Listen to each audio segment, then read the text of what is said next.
गुरु परंपरा योग संस्थान में आपका स्वागत है। हम लोग सिद्ध सिद्धांत पद्धति पढ़ रहे हैं और आज सिद्ध सिद्धांत पद्धति हम लोग कंप्लीट कर लेंगे। पंचम और षष्ठ अध्याय हमारा आज कंप्लीट हो जाएगा। इसी के साथ सिद्ध सिद्धांत पद्धति संपन्न हो जाएगा। सिद्ध सिद्धांत पद्धति में 4 अध्याय तक हम पढ़ चुके हैं, जिसका नाम हम लोगों ने देखा था। कोई बता सकते हैं नाम बता सकते हैं? पिंड उत्पत्ति। यस सर, मैं बताती हूँ। पिंड उत्पत्ति, पिंड विचार, पिंड ज्ञान, पिंड आधार, समरसता और अवधूत योगी। हाँ, ये सही है। इस बार से पिंड आधार सूत्र। हम लोग जो 5वां अध्याय पढ़ने वाले हैं उसका नाम है समरस भाव वाला है। पिंड और परमपद का समरस भाव, यानी कि पिंड और परमपद को मिलाने वाले जो भाव है उसकी चर्चा पंचम उपदेश में की गई है। पंचम उपदेश में ही सदगुरु के बारे में बताया गया है, कैसे सदगुरु का क्या इंपॉर्टेंस है, कैसे सदगुरु की कृपा से परम पद की प्राप्ति होती है। अगर सदगुरु देखे कि आपके अंदर शिष्यत्व का भाव है और आप पूरी मेहनत कर रहे हो तो सदगुरु के कृपा से आपको परम पद की प्राप्ति होती है, नहीं समरस भाव की प्राप्ति होती है। साथ ही इसमें सिद्ध योगी की वेशभूषा कैसी होनी चाहिए उसकी भी चर्चा है। सिद्धियों की प्राप्ति कैसे होती है, 12 साल की साधना का महत्व उसके साथ ही बताया गया है।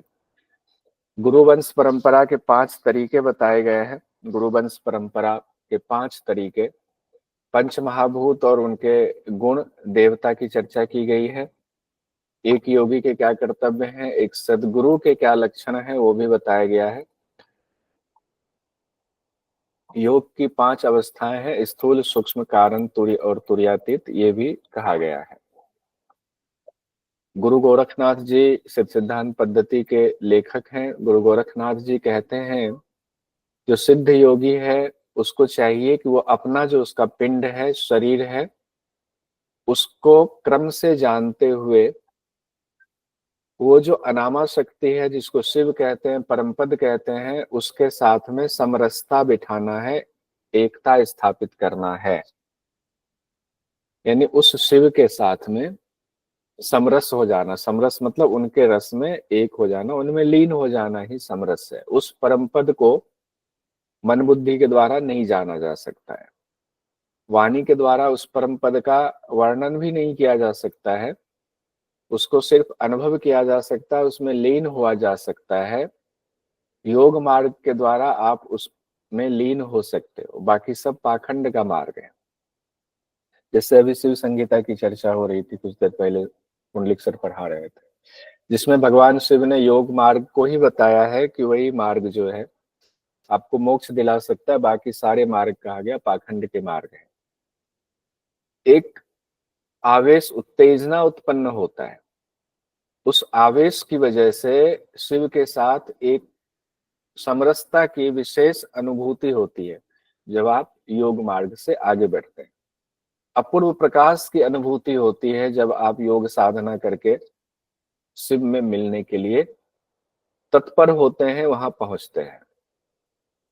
फिर आपको लगता है कि दूसरे का पिंड और मेरा पिंड, स्वपिंड और परपिंड, ये जो अभी आपको द्वैत भाव लग रहा है, द्वैत भाव मिट जाता है, आपके अंदर लगता है सब तो ब्रह्म ही है, सब ब्रह्म से ही उत्पन्न हुए हैं। तो ये द्वैत भाव मिट जाता है, द्वैत भाव मिटता है तो परम पद की प्राप्ति होती है। कहते हैं जब योगी समरसता की कोशिश करता है तो क्या क्या होता है। जब समरसता मतलब जब उस परम पद में लीन होने की कोशिश करता है तो क्या क्या होता है। उसके बाद कहा गया कि महायोगी सिद्धि क्यों चाहते हैं। पहली तो बात यह है कि महायोगी कोई है, योग साधक है, उनको सिद्धि क्यों चाहिए। सिद्धि के बाद उनको परम आनंद की प्राप्ति होती है। सिद्धि क्या है, चिन्ह है।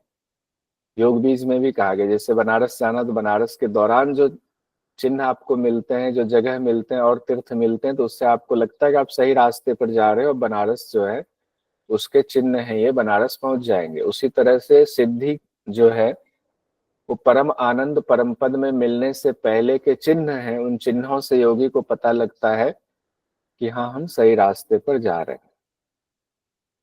जब पिंड की सिद्धि होती है तो योगी की वेशभूषा कैसी होती है, पंचम अध्याय में ही बताया गया है। योगी फिर शंख और मुद्रा को धारण करना चाहिए। गुरु के द्वारा शंख मुद्रा धारण कराया जाता है। शंख और मुद्रा, इसकी बहुत चर्चा होती है। संत लोग इसको शंख और मुद्रा धारण करने के लिए अपने गुरु से जो है प्राप्त करते हैं कि शंख और मुद्रा हमको धारण कराए। इसकी विधि विधान होती है, पूरी विधि विधान की चर्चा शास्त्र में नहीं है, गुरु के द्वारा ही ये बताया जाता है, या कोई महान संत हो तो वही बता सकते हैं। केस दाढ़ी मूछ धारण करना चाहिए, पिंड सिद्ध योगी के लिए कहा गया। उनकी वेशभूषा में केस भी बढ़ा हो, दाढ़ी मूछ भी धारण हो, और अमरीपान मतलब खेचरी मुद्रा में कहा गया हमेशा स्थित रह करके आप उस रस का पान, सोम रस का पान करते रहना चाहिए खेचरी मुद्रा की स्थिति में रह करके, ये कहा गया है खेचरी मुद्रा। और पसीना आए अभ्यास के दौरान तो शरीर में ही उस पसीने का मर्दन कर लेना चाहिए, मलना चाहिए, मालिश कर लेना चाहिए। जनसमूह में जाने की जरूरत नहीं है, जनसमूह से दूर एकांत में रहना चाहिए। साधना आपकी जो सिद्ध पिंड किया हुआ है, साधना और अच्छी होती रहेगी, परम पद में मिलने के लिए आप तत्पर हैं तो जनसमूह से दूर रहे। और जो आपके योग्य शिष्य अगर कोई है तो उनको दीक्षा देनी चाहिए। अगर कोई योग्य है तो ये ज्ञान सिर्फ अपने पास नहीं रखना है, उन योग्य शिष्य को भी उस ज्ञान को देना है, वही दीक्षा देना कहते हैं। संध्या कालों में मंत्र जाप करना चाहिए। संध्या के समय में उस शिव का जाप करना चाहिए।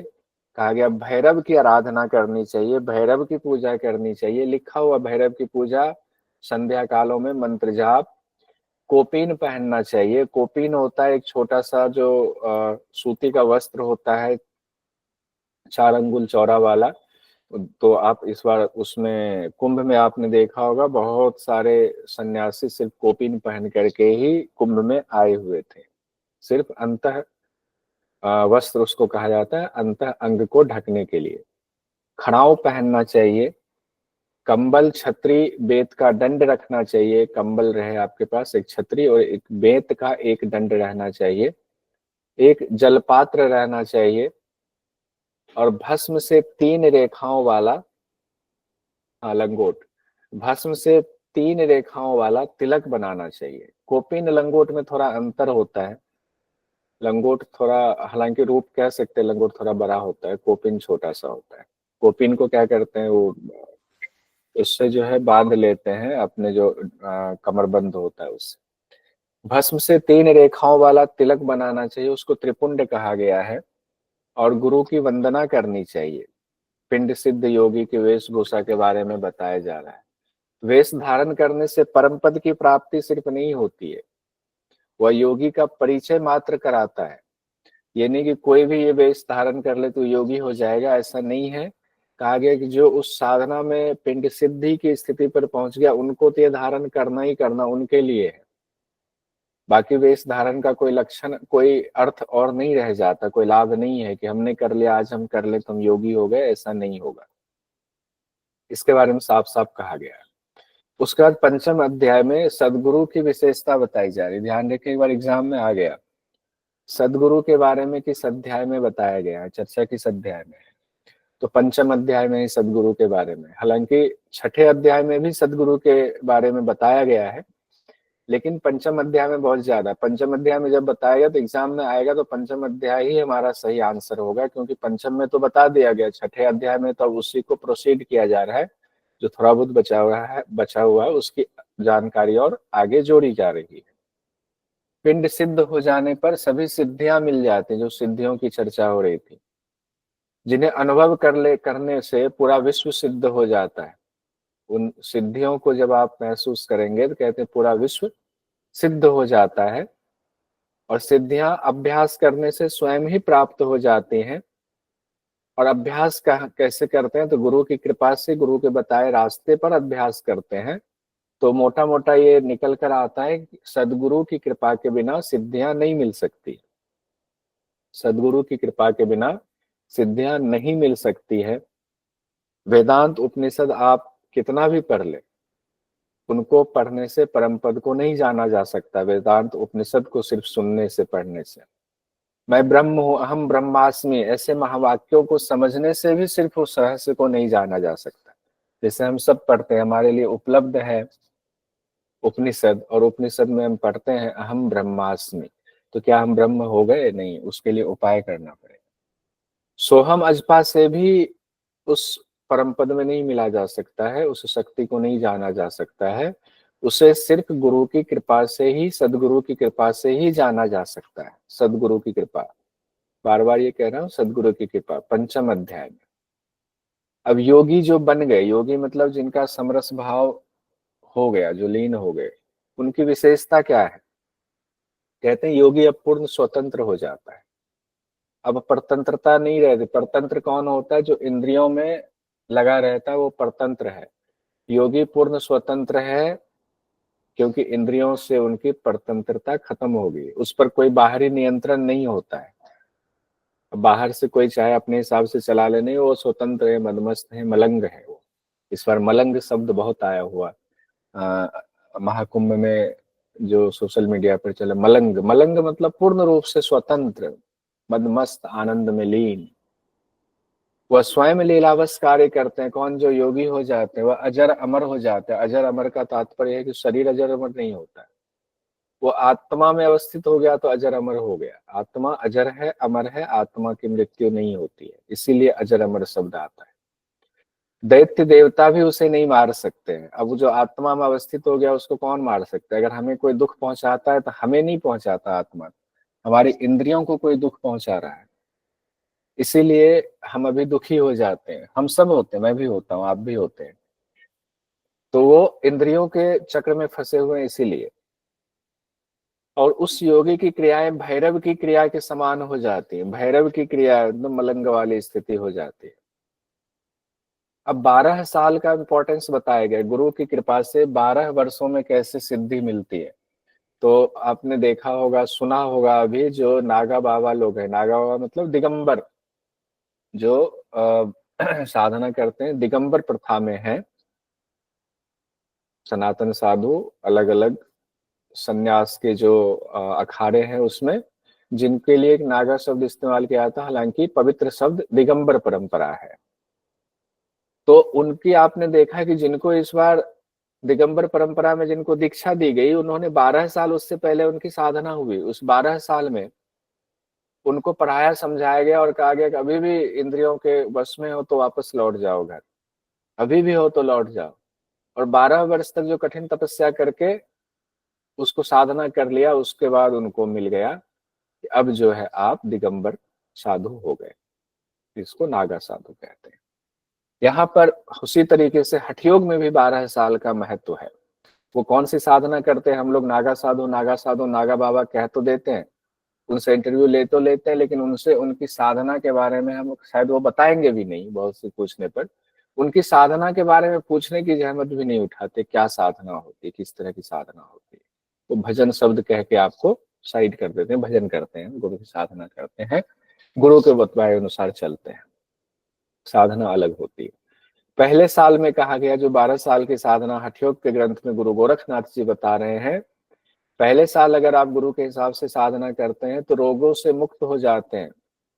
रोग से मुक्ति की सिद्धि मिल गई आपको और सबका प्रिय हो जाता है। 1 साल की साधना में ही आप सबके प्रिय हो जाते हैं।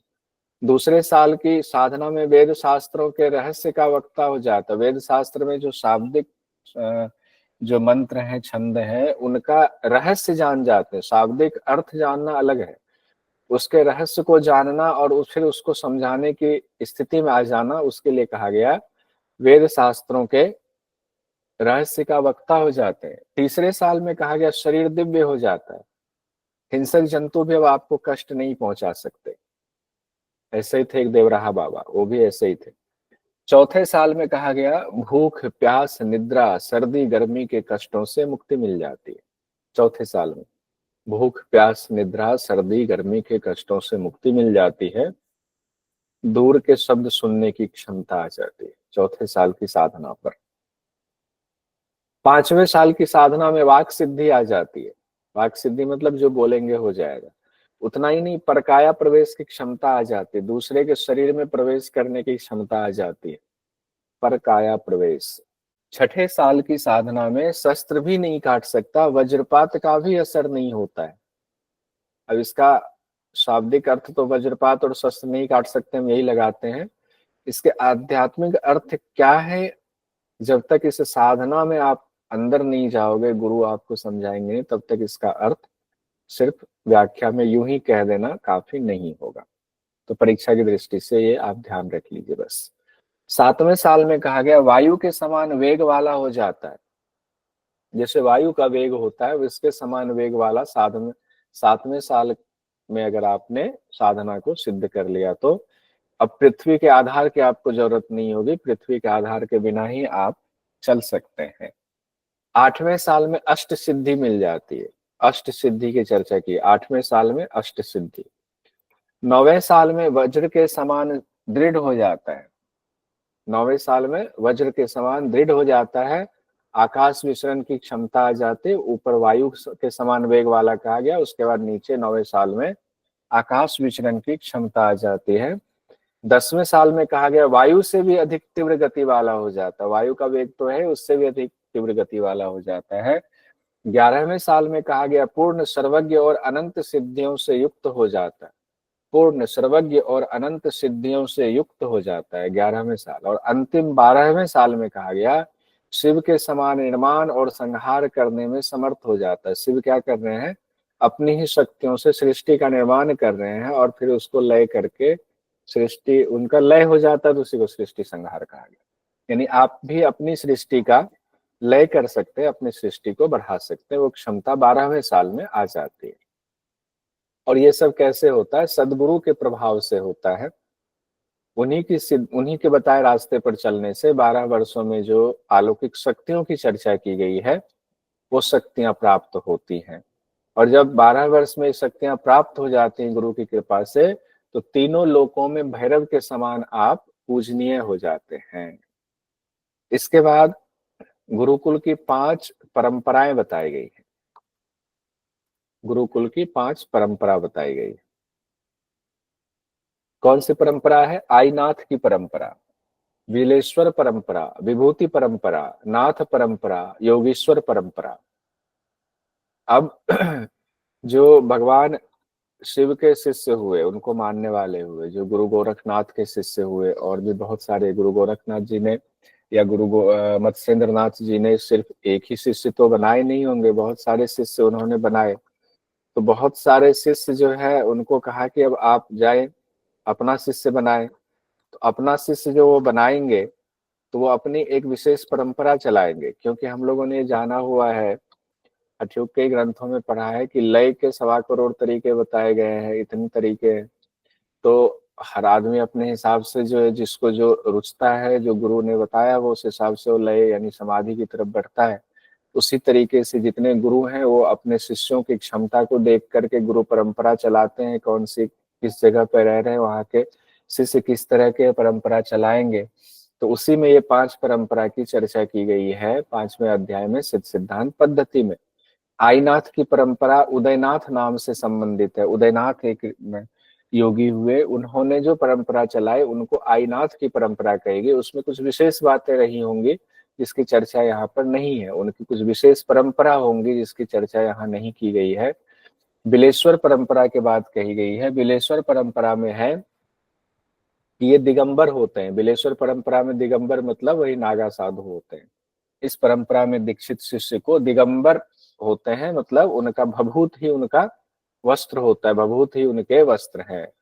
तो और कोई कॉटन के या बाकी वस्त्र धारण नहीं करते हैं, बिना वस्त्र के रहते हैं। ये कहा गया दिगंबर कौन होते हैं, जो बिना वस्त्र के रहते हैं। विभूति परंपरा तीसरी परंपरा है। विभूति धारण करने वाले होते हैं शिष्य, विभूति संतान कहलाते हैं। विभूति परंपरा में कहा गया ऐसे शिष्य विभूति संतान कहलाते हैं। नाथ परंपरा वालों के लिए कहा गया नाथ परंपरा वाले नाथ संतान कहलाते हैं। और योगेश्वर परंपरा वाले जो होते हैं वो योगेश्वर संतान कहलाते हैं। तो इस तरह से 5 गुरुओं ने अलग अलग 5 परंपरा बताई हुई है। 5 परंपरा में गुरु दीक्षा, गुरु शिष्य परंपरा चली आ रही है।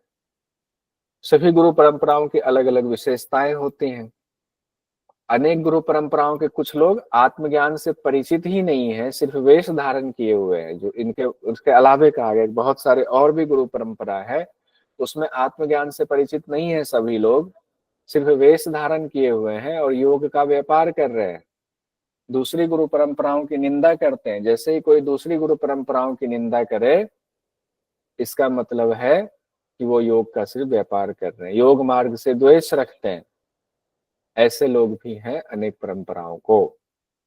ऐसे लोग रजोगुण के कारण कामनाओं से भरे होते हैं, बहुत क्रोधी स्वभाव के होते हैं, बहुत अहंकारी होते हैं, बहुत पाप कर्म करते हैं। तो अहंकारी होते हैं, ऐसा नहीं है कि भगवा धारण करने से सिर्फ जो है कि नहीं अहंकार पाप मिट जाए, लेकिन जिनका मिटा हुआ है उनके लिए तो वेश परंपरा ऊपर बताई गई है। उसके बाद पंच महाभूत को 5 संतान बताया गया। पंच संतान की चर्चा है तो पंच महाभूत को पंच संतान कहा गया है। पृथ्वी, जल, अग्नि, वायु और आकाश को पंच संतान कहा गया है। इनके गुण हैं, पृथ्वी का गुण है कठिनता, ये कई बार आप पढ़ चुके तो आसानी होगा। जल का है गीलापन गुण है। अग्नि का प्रकाश और उष्णता है, यानी प्रकाश फैलाना और गर्मी देना। वायु में गति होती है तो वायु को कहा गया है गति गुण है। आकाश स्थिर होता है तो कहा गया स्थिरता आकाश का गुण है। देवता है, जो आप देवता 5 चक्रों के देवता याद करते हैं वही है ब्रह्मा, विष्णु, रुद्र, ईश्वर और सदाशिव। ये 5 देवता पृथ्वी, जल, अग्नि, वायु और आकाश के देवता है। और योग हिरण भी सेम है, है, हिरण संहिता में भी सेम है सर। हाँ, घिरन संगीता में भी सेम कहा गया है। योग की 5 अवस्था की चर्चा है। पृथ्वी पर विजय प्राप्त हो गई तो स्थूल पर विजय प्राप्त कर लिया, जल पर हो गया तो सूक्ष्म पर कर लिया, और अग्नि पर हो गया तो कारण शरीर पर कर लिया, और वायु पर वहां तक पहुंच गए तो तुर्य अवस्था हो गई, और आकाश पर भी कर लिया यानी 5 तत्वों पर तो तुर्यातीत अवस्था हो गई। स्थूल, सूक्ष्म, कारण, तुर्य और तुर्यातीत, ये ऐसे पंच महाभूत से योग की 5 अवस्थाएं जुड़ी हुई हैं। अब योगी का क्या कर्तव्य होना चाहिए ये बताया गया। कहते हैं गुरु की सेवा करते हुए आप परम पद को प्राप्त करें, ये आपका कर्तव्य है। स्वयं का जो पिंड है और जो ईश्वर ब्रह्म का पिंड है, परम पद है, उसमें एकता बिठाना है, यानी शिव में समरस स्थापित करने की आपको हमेशा कोशिश में लगे रहना है। और जिन्होंने समरसता स्थापित कर लिया वो क्या करें?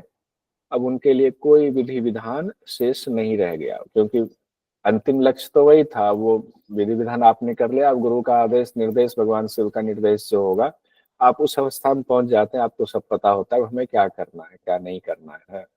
तो अलग से कोई विधि विधान की आवश्यकता नहीं है। उनके लिए कोई वर्ण व्यवस्था के भी अब नियम नहीं रह जाते हैं। उनके लिए शुद्धि अशुद्धि का कोई महत्व नहीं रह जाता। शौच अशौच का मतलब, शौच मतलब शुद्धि, अशौच मतलब अशुद्धि। उनके लिए शौच अशौच का भी कोई महत्व नहीं रह जाता है। उसके बाद सदगुरु के बारे में पंचम अध्याय में बहुत सारी बातें कही गई। उसमें से सारा हमने नहीं लिखा, जो इम्पोर्टेंट था वो लिखा, जिसमें से एक मंत्र भी लिखा है। करुणा खग्न पातेन छित्वा पाशाष्टकम शिशोः सम्यक गान आनंद जनक सदगुरु सो भीधीयते। कहते हैं जो केवल उपदेश मात्र से, दृष्टि डालने भर से शिष्यों के कष्ट दूर कर देते हैं, परम पद का प्रकाशन कर 8 प्रकार से पाशा अष्टकम शिशो 8 प्रकार के कष्टों से मुक्ति दिला देते हैं और आनंद की प्राप्ति करा देते हैं, सम्यक गान आनंद जनक है, वही सदगुरु हैं, वही उत्तम गुरु हैं या सदगुरु हैं, वही सदगुरु हैं। ऐसे सदगुरु को नमस्कार है, सादर प्रणाम है। स्पर्श मात्र से ही आपको परम पद प्रदान कर देंगे, लेकिन हर किसी को क्यों स्पर्श करेंगे? जब तक आप शिष्यत्व का भाव नहीं दिखाएंगे इतने सालों तक रह के, तभी तो आपको वो सदगुरु परम पद की प्राप्ति कराएंगे। सदगुरु जिस शिष्य का पूर्ण निर्माण करता है, केवल वह शिष्य ही भवसागर से पार नहीं होता है, बल्कि उस शिष्य की अनेक पीढ़ियों के लोगों का भी उद्धार हो जाता है। इसीलिए कहते हैं गुरु की वंदना तीनों कालों में करनी चाहिए। गुरु इतने महान है, हमारा तो उद्धार करते ही, हमारे वंशजों का भी उद्धार कर देते हैं। दिसंबर 2019 में सवाल पूछा गया, सिद्ध सिद्धांत पद्धति में सदगुरु के विषय में किस अध्याय में चर्चा की गई है? पंचम में। वैसे आपकी जानकारी के लिए बताऊं, छठे अध्याय में भी थोड़ी सी चर्चा है, लेकिन मान लीजिए पांचवा और छठवां दोनों अध्याय में है तो एग्जाम की दृष्टि से पांचवा मानेंगे, क्योंकि पांचवें में सबसे ज्यादा चर्चा की गई, कई बार सदगुरु की चर्चा है। जब पांचवें में बता दिया गया तो छठे में उसका आगे उसी को बढ़ाया जा रहा है, तो एग्जाम की दृष्टि से पंचम ही सही मानेंगे, इसलिए कोई कंफ्यूजन दोनों दिया गया तो दोनों भी होगा। पंचम, अगर दोनों दिया गया कूट के लिए तब तो पंचम षष्ठ होगा, अगर कूट नहीं है वहां एक ही चुनना है, पंचम भी है षष्ठ भी है, तो पंचम चुनिए आप, ठीक है, फिर पंचम ही आपका होगा। सिद्ध सिद्धांत पद्धति में कितनी गुरु परंपरा की चर्चा है? 5। पिंड सिद्ध योगी को क्या क्या करना चाहिए? कोपिन पहनना चाहिए, विष्णु की पूजा और अम्रपान, विष्णु की पूजा और अमृतपानी। सर अमरपान करना चाहिए। विष्णु की पूजा कहा गया है क्या? नहीं कोपिन कहा भैरव गया की है, पूजा। अमृतपान कहा भैरव की गया है, पूजा। भैरव की पूजा भैरव कहा की गया पूजा। है, अमृतपान भी था, भैरव की पूजा और मंत्र जाप भी कहा गया था, संध्या में मंत्र जाप। तो इसके हिसाब से ऑप्शन डी। 4 योगी के अंदर परकाया प्रवेश की क्षमता कितने वर्ष में आ जाती है? 5 वर्ष। भूख प्यास निद्रा सर्दी गर्मी के कष्टों से मुक्ति कितने साल में मिलती है? 4 वर्ष में। अष्ट सिद्धि 8वें साल में, सबसे आसान है याद कर, 8वें साल में अष्ट सिद्धि मिलेगा। निर्माण संहार की क्षमता कितने साल में आएगी? 12वें साल में।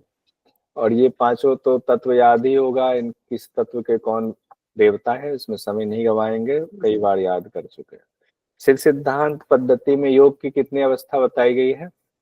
5 कौन कौन सी? स्थूल स्थूल सूक्ष्म कारण तुरीय और तुरीयातीत। अंतिम अवस्था तुरीयातीत है, प्रथम अवस्था स्थूल है। उसके बाद हमारा आता है छठा अध्याय, षष्ठ अध्याय सिद्ध सिद्धांत पद्धति का, उसको हम लोग देख लेते हैं।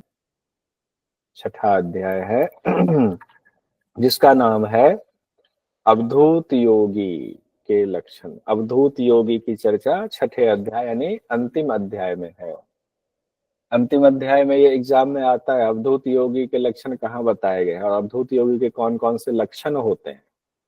तो अवधूत योगी कौन होता है? जिन्होंने समरसता बिठा लिया, जो पंचम अध्याय में अंत में जो हमने देखा 12वें साल में तो शिव में मिल गए, तो अवधूत योगी हो गए। उनके बारे में छठे अध्याय में कह रहे हैं, जो देह और देह संबंधी प्रपंचों के विषय में लगे हुए मन को वश में करके, यानी मन को पूरी तरह वश में करके उनसे हटाकर अपने मूल स्थान यानी परम तत्व शिव में लीन हो जाते हैं, वही अवधूत योगी। तो ये अवधूत योगी के बता दिया गया कौन है। अब अवधूत योगी जब हो गए तो उनकी क्या स्थिति होती है? कहते हैं जो अविद्या आदि पंच क्लेश रूपी बंधनों को भी जिन्होंने पार कर लिया, उससे मुक्त हो गए, वही अवधूत योगी है। जो लंगोट पहनते हैं, अब लंगोट शब्द यहाँ आया है, वही कोपीन कहा गया, कोपीन को लंगोट कह दिया गया है, व्याख्या में कहा गया। जो कोपीन पहनते हैं, खप्पर का भिक्षा पात्र रखते हैं। खप्पर का भिक्षा पात्र मतलब एक भिक्षा पात्र होता है जो मिट्टी के बर्तन का पहले हुआ करता था, तो खप्पर का भिक्षा पात्र रखते हैं और पूर्ण प्रसन्न रहते हैं। जो शंख धारण करते हैं यानी परब्रह्म में लीन रहते हैं, शंख धारण की अपनी एक अलग विधि है गुरु के द्वारा। जिन्होंने ज्ञानमय पादुका धारण कर रखी, ज्ञानमय पादुका से मतलब है, पादुका तो है और वो प्रतीक है कि ये ज्ञानी है, मतलब ज्ञान को इन्होंने साक्षात कर लिया है, आत्मज्ञान को साक्षात कर लिया है। मृग चर्म धारण किया हुआ है, मृग चर्म भी धारण करते हैं। जैसे देवराहा बाबा थे जो, जिसका वीडियो अभी मिलता है हम लोगों को, मृग चर्म भी रखते थे और वो हमेशा ऊपर ही रहते थे, नीचे नहीं रहते थे। जो कुंडल और रुद्राक्ष की माला धारण करते हैं, कुंडल भी पहनते हैं, रुद्राक्ष की माला भी धारण करते हैं। रुद्राक्ष का क्या तात्पर्य होता है? भगवान शिव के आंसू कहा गया है, यानी जब आप इंद्रियों पर कंट्रोल नहीं कर पा रहे तो रुद्राक्ष धारण करने का कोई अर्थ नहीं है। अगर आप रुद्राक्ष धारण करते हैं तो नियम का भी पालन कीजिए। कहते कुंडल और रुद्राक्ष की माला धारण करते हैं। 2 कुंडल चित्त प्रकाश और परम आनंद के प्रतीक हैं। जो दोनों कुंडल हैं, चित्त प्रकाश यानी कि आत्मदर्शन हो गया उनको, आत्मा में अवस्थित है, और परम आनंद में है, उसके प्रतीक हैं। और रुद्राक्ष के बारे में कहा गया इंद्रियों के प्रति आकर्षण का अभाव दिखाता है। हम लोग क्या करते हैं आजकल, रुद्राक्ष शौक से पहनते हैं, या किसी ने कह दिया रुद्राक्ष पहनेंगे तो आपका भला होगा, ये काम बिगड़ा हुआ बन जाएगा, इसलिए पहनते। जबकि ये योगियों के लिए कहा गया है कि उनके इंद्रियों पर कंट्रोल हो गया तो गुरु रुद्राक्ष धारण करा देते हैं, अब तुम रुद्राक्ष धारण करने के लिए योग्य हो गए हो। जो सामान्य लोगों की परवाह न करते हुए खुद यानी आत्म प्रदेश में ही स्थिर रहता है, मानो एकांत में है, वही अवधूत योगी है। जो सोमरस का निरंतर पान करता रहता है वही अवधूत योगी है।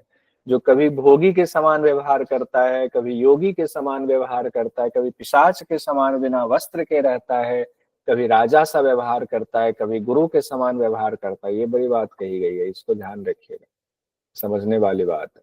कभी भोगी के समान, कभी योगी के समान, कभी पिशाच के समान, कभी बिना वस्त्र के, कभी राजा सा व्यवहार करता, कभी गुरु के समान व्यवहार करता है, अवधूत योगी के लक्षण में ये भी बताया गया।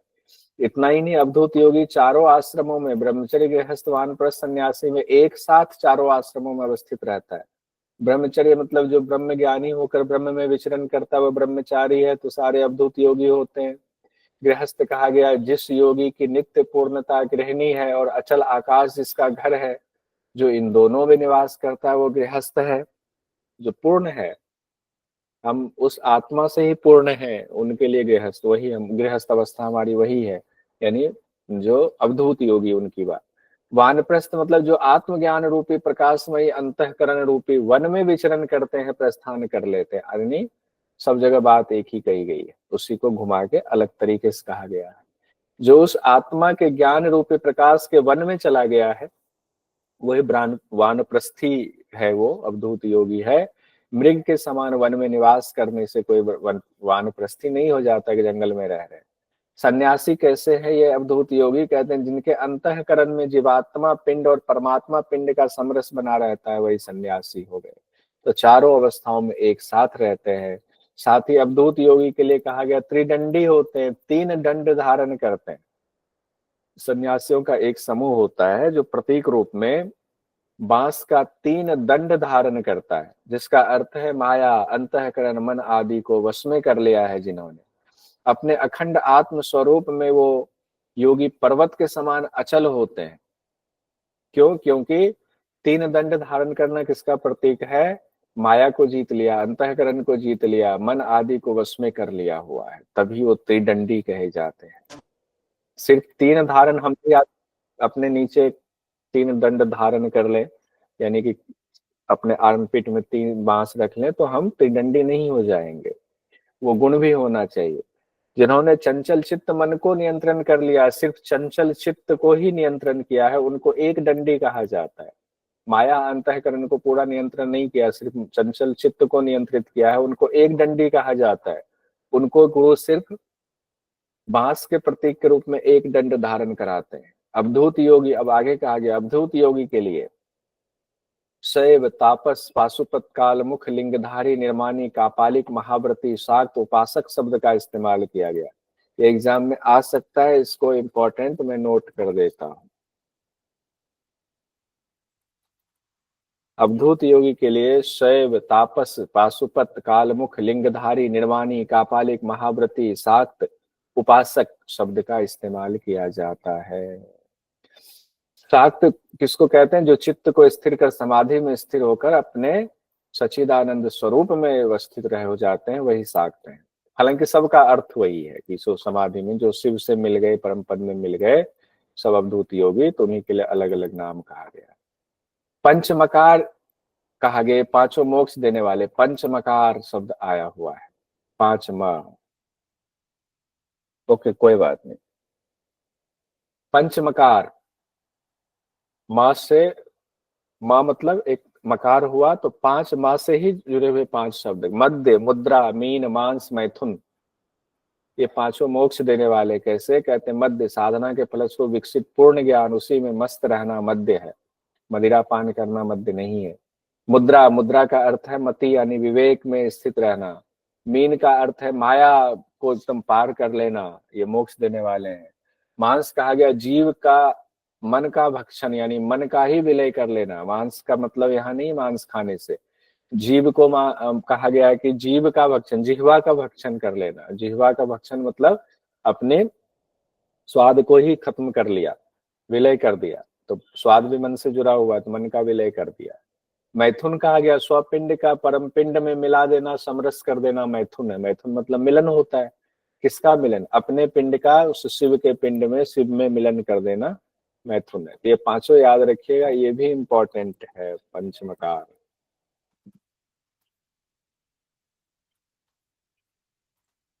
मध्य, मुद्रा, मीन, मांस और मैथुन।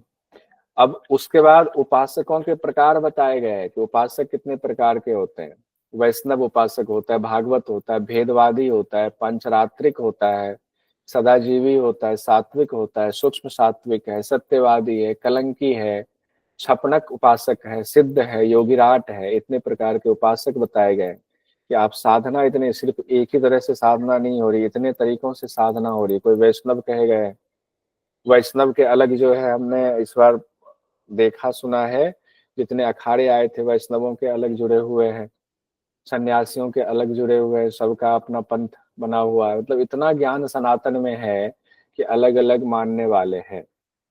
वैष्णव किनको कहा गया? जो विष्णु के परम पद को अपने पिंड में ही अभेद रूप से अभिव्यक्त जानता है, वही वैष्णव है। भागवत कहा गया जो भेदातीत होकर सब जगह भगवान को ही देखता है, वो भागवत है। भेदवादी कहा गया है जो उस परमात्मा को उपासना के स्तर पर विभिन्न रूप खुद को उपासक समझता है, वही भेदवादी। विभिन्न रूप में खुद को उपासक समझता है, वही भेदवादी है। पंचरात्र कहा गया पांच भौतिक स्थूल रूप जो हमारा शरीर है, जिसने उस पर विजय प्राप्त कर लिया है, वही पंचरात्रिक जो है उपासक हुआ। सदाजीवी उपासक कौन हुआ? जो जीवात्मा चैतन्य के बल से जन्म लेकर क्षण मात्र में स्वरूप में स्थित होकर मुक्ति पद को प्राप्त कर लेता है, चैतन्य स्वरूप को हो जाता है, वही सदजीवी सदाजीवी है। सदाजीवी या सदजीवी भी कहा जाता है। सदाजीवी सदजीवी में कई उदाहरण आपके सामने आएंगे कि पैदा होते ही, एक वामदेव ऋषि थे, पैदा होते ही जन्म में गर्भ में ही उनको सब ज्ञान हो गया था, तो वो ऐसे हो गए, मुक्त पद को ऐसे प्राप्त कर लेते। सात्विक हो गए ज्ञानवती बुद्धि में जिनकी मति निरंतर तल्लीन होती है, उनको सात्विक कहते हैं।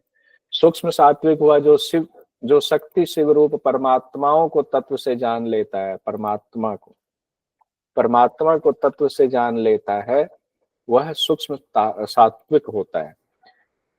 उसके बाद कहा गया सत्यवादी जो अखंड अनंत भेद अभेद परमात्मा को जानकर उपदेश देता है, मतलब कुछ भी झूठ नहीं बोलता है, जो जान लिया उसके बाद वो उपदेश दे रहे हैं उस परमात्मा के बारे में। कलंकी के बारे में कहा गया मानसिक और बाहरी दोनों पदार्थों से परे हो गया, कलंक से रहित हो गया, उनको कलंकी कहते हैं।